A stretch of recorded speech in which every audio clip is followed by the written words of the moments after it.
İneleken Peygamber mütada ahum mollan hakkında itiye. Ahum molla. Ahum molla inkolokan derece ahum mollalık.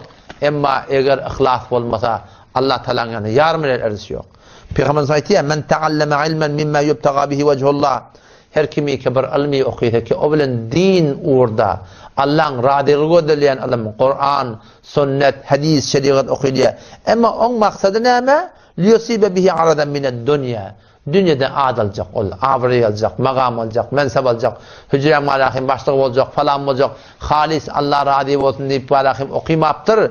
Peygamber ne diyor? Lem yecid arfel cennet yevmel kıyame yani rihaha. Erti kıyametun cennete cennet. Şol ahun molla cennetin itibarını hakmal ettir Müslümanlar. Sahabeler alımdan sünsüntürler. Muhlis ol okuymalı. Muhlis ol öğretmeli.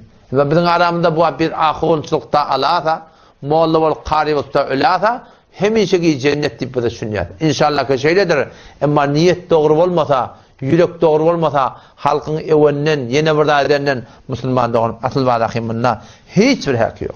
Hiçbir yarım yapıyla yok. Sahabeler şıdatlar düşünüp korkutturlar. Teniki hecabın rahat et yerdin, teniki sakkalı oyardın, teniki esmelezanın rahat et yerdin, teniki yatın doğru tut yerdin, teniki toyun doğru tut yerdin, teniki mehrem namın rahat et yerdin. Yüreğin doğru olmalı. Amallın doğru olmalı gurun yok. Şu amallı ki bayet doğru olmalı.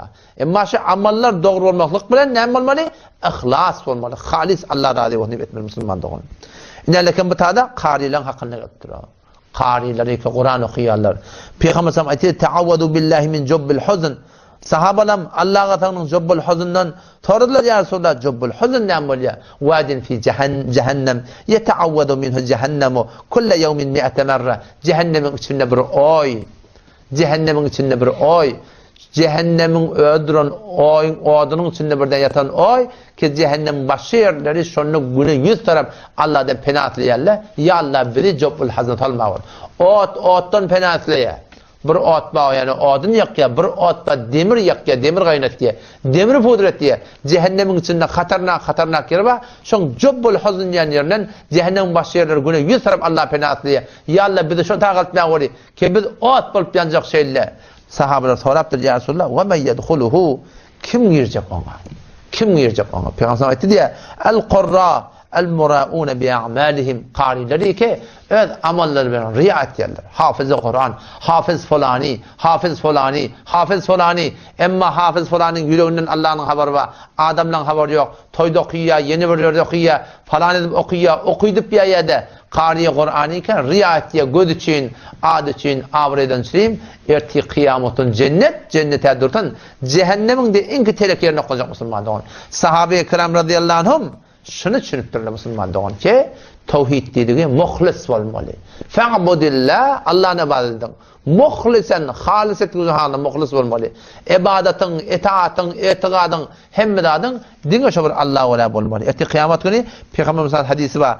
Eti kıyamet günü Allah Teala hem adamın üçlerine şunla diye kıygıracak diye. Nadi munadin erti kıyametin munadi kıygıracak bir kıygırıcı ne mi? Her kim, her işi, her kimden çireyim eden mi olsa gitsin şundan sokağımda. Hecab rahat ettin kimden çireyim? Takkalı koydun kimden çireyim? Esbali ezar kimden çireyim? Toy tuttun kimden çireyim? Yağ tuttun kimden çireyim? Sadaka verdin kimden çireyim? Uyuşurdun kimden çireyim? Çağışırdın kimden çireyim? Mehrem namın rahat ettin kimden çireyim? Kimden çireyim? Her kimden çireyim eden mi olsa? O taada Allah'ın başına eline hiç rahat yok. Dini Allah'ın eline var. Şu taada Müslüman doğanım dinleyenler şey ki fakat Allah'ın ne yapalım? Fakat muhlis olmalı. Muhlis olmalı Müslüman doğan her gün necat olacak.